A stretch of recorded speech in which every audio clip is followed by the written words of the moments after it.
You had also mentioned complex adaptive systems a little earlier. Can you explain the concept of that and how that again fits into adaptive action? Yes. So one of the threads that feeds into human systems dynamics is a history of systems sciences and systems thinking. So in the US, people tend to think about one particular kind of systems language, systems dynamics modeling. But around the world, other people use many other ways to think and talk about systems. The one that we find to be most useful with human systems is called complex adaptive systems. And a complex adaptive system is a collection of agents. They may be people, or they may be businesses, or they may be ideas that interact with each other. And as they interact, a pattern shows up.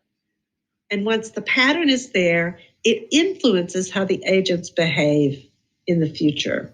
So let me give you an example. If you think about culture in this way, you can see that culture begins with individuals and procedures and policies and histories and traditions and identities and customers, all of them interacting and interacting. And over time, a pattern shows up that we would recognize as culture.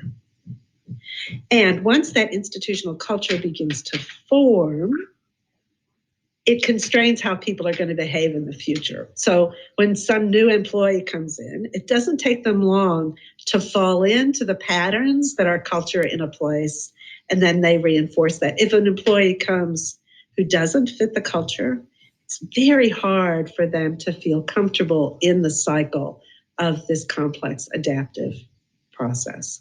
So complex adaptive system is a collection of agents that interact in unpredictable ways, create patterns that influence how the system acts in the future.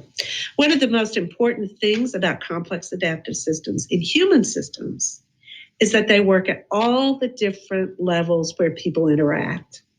So I can think about the complex adaptive systems inside myself.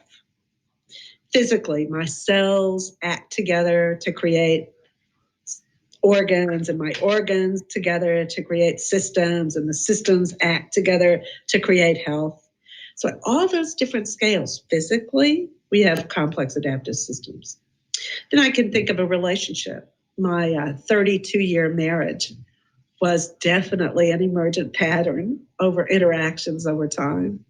And teams. You can think about a high-performing team as a pattern that emerges, or an organization, or an industry.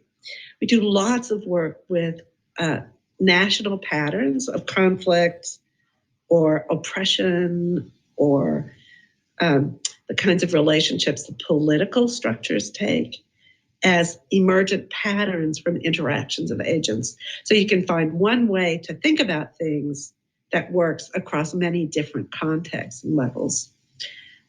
So that's a complex adaptive system.